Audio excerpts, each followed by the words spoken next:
Hey, man. First of all, hold on. Let me check this out real quick because every time. Oh, that's what it was. We ain't doing none of that shit.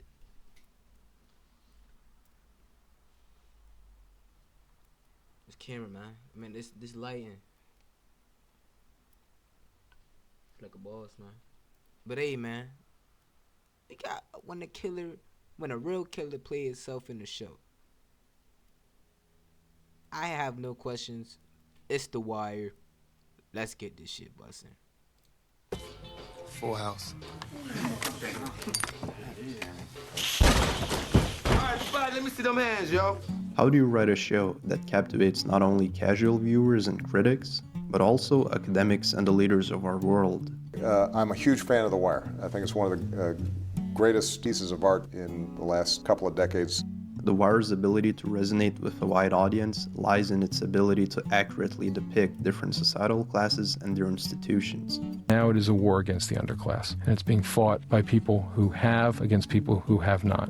While the show focuses on the drug trade in the city of Baltimore, it manages to provide a deep look into all the players of the so-called game. I know we being serious, man. You feel me? I know we being serious, all that good shit. But I hope this nigga don't got no Timbs with no socks on, man.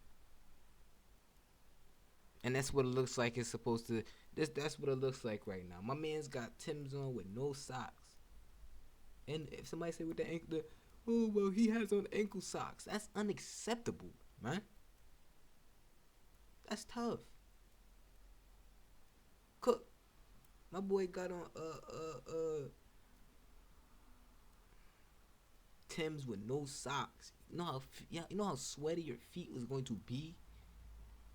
Baltimore, it manages to provide a deep look into all the players of the so-called game. It's on the game, though, right? So how do you cover such a large group of people while remaining truthful to their reality? One of the reasons that helped the show achieve this is the life experiences of the writers for the show. And David had 20 years as a Baltimore crime reporter. Ed Burns was a cop in Baltimore patrol and detective. He had a wealth of knowledge that he brought to the table. Having 20 years of experience dealing with real criminals of Baltimore, it's not surprising that some of their stories made it into the show. One of my favorite experiences on The Wire was to meet Felicia Parsons, a.k.a. Snoop. Man, I don't know nothing about that 92 Cube shit, man. It was basically her story on screen. Felicia was convicted on murder charges from the early age of 14 and spent 6.5 years in prison. And even after The Wire was finished, she still continued to live the street life. Pearson was arrested in March along with 60 others in a state and federal sting dubbed Operation Usual Suspects. There's also Melvin Williams, a drug kingpin who earned hundreds of millions from selling heroin, and after serving 18 years in prison, played the deacon on the show. You the police that legalized it. In addition to these stories, there's also another person whose life helped inspire one of the main characters. The guy who was the model for the character, Omar, was a real guy named Donnie Anders. He spent years robbing drug dealers. He lived hard. So how did a convicted murderer end up not only inspiring a character, but appearing as himself on the show? He knew you'd be coming at him. Word is, him and Chris went to the mattresses on the move almost every night.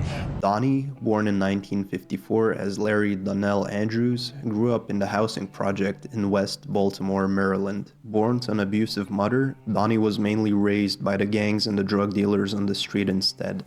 This meant he saw some rough stuff, going as far as seeing a person get killed over 15 cents while he was only 10 years old. During his teenage years, he started running with gangs and doing robberies. And later on moved on to ripping off drug dealers just like Omar. Hey, where that, man? I had did a lot of things, tore up my community, robbed a lot of people. My thing was like the Omar character. I robbed drug dealers, and at the same time, I built drug dealers. You know, we build the drug dealers because they usually don't have the heart to stand up, so they usually have somebody either enforce them. Nah, you a fucking businessman. You want to handle it like that. You don't want to get all gangsta wild with it and shit, right? And I was played the enforcer most of my life. You know, I always stood up And while the final version of Omar was influenced by 3 other stick-up men, Donnie's real-life personality and stories were most present on screen. To start, just like Omar, he liked to work alone. What's the problem? Ran out of time. Even quirks like whistling was somewhat... That's tough. Bro, imagine that. Cooked. Imagine your prop Joe, man. You got this serious, which not I call it serious. You got this serial robber who brought something to go, give it to you. Only for him to put out this fat, what is it? 50 cal or some shit. Look. What's the problem? Cooked.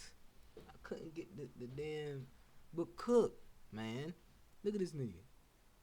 Ran out of time. Even quirks like whistling was somewhat taken from Andrew's habit of singing while waiting for his victims.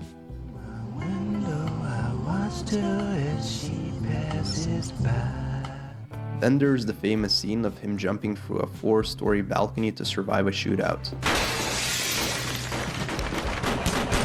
And while it may not seem realistic, it was actually toned down. It was 6 floors, Once your adrenaline get to going, bullets get to flying around. You don't think, you just react. And I just reacted. It just so happened it was raining and it was like the hedges was around the projects. I landed on them and kept on going. Don't seem possible. Don't. Some Spider-Man shit there. With stories like these, he started to build a reputation. And by having reputation behind the name, just like Omar, he would be able to steal from drug dealers without having to confront them. Y'all might need to think this through and stop wasting my time. Cause Omar come back tomorrow. But probably the most impactful to the show was his code. He would never involve women or children in his crimes. A man got to have a code. Now, while on the show Omar's code is more nuanced, it still laid the framework to separate the character from the usual TV good guy, bad guy character types.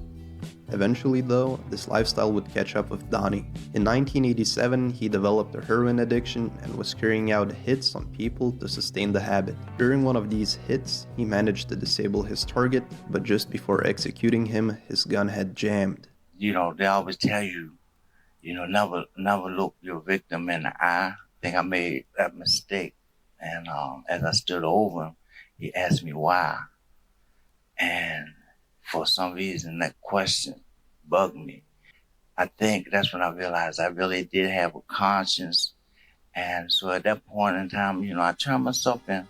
Donnie was sentenced to life in prison. However, prison would also be the beginning of his redemption. This is where he managed to kick his heroin addiction and started seeking ways to rehabilitate. At that point in time, once I turned myself in, I met David Simon. He would share stories of his life on the street and would help David cover crime reports. Pretty soon, Donnie's stories would start to appear in David's articles in the newspaper and on the screen. You got your own business, I'm helping you with that, but I got my own thing, and you messing with it. I tend to mess with armed robbery, yeah. What many may not know is that the first version of Omar was first played by Giancarlo Esposito and appeared in one of David Simon's written episodes for NYPD Blue well before The Wire had started. Additionally, the friendship with David would also lead to Donnie meeting his future wife, Fran Boyd, who was also portrayed on another show by David Simon, The Corner. I'm talking about my last night of getting fucked up, okay? Finally, after 18 years behind bars, with the help of Fran, David, and Ed Burns, Donnie would be able to pass his third parole hearing. 2255 must have pleased some judge, huh? Enough to get me home, didn't it? When I got released in April 2005, I went from prison and I went straight to the wires in the writer's office with David. After leaving prison, he would soon have a role in the writer's room and in the show, playing the character of the same name, Donnie. Butchie sent us. On the show, he was basically Omar's backup man.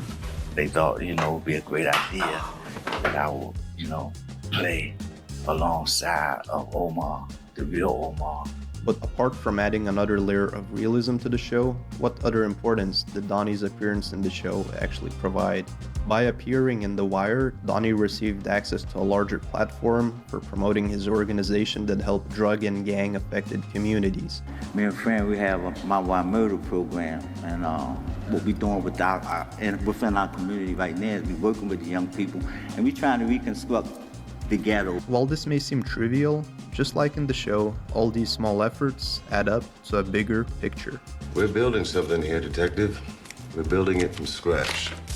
All the pieces matter. Yes, sir. That's what life's about, man. Understanding your mistakes, looking back at the mistakes that you done did, and just further building it. Further building on it, so that the younger generation could learn from you. You feel me? Hey, man, y'all boys be blessed. Y'all boys stay safe. What's something else I say? And say it, my nigga.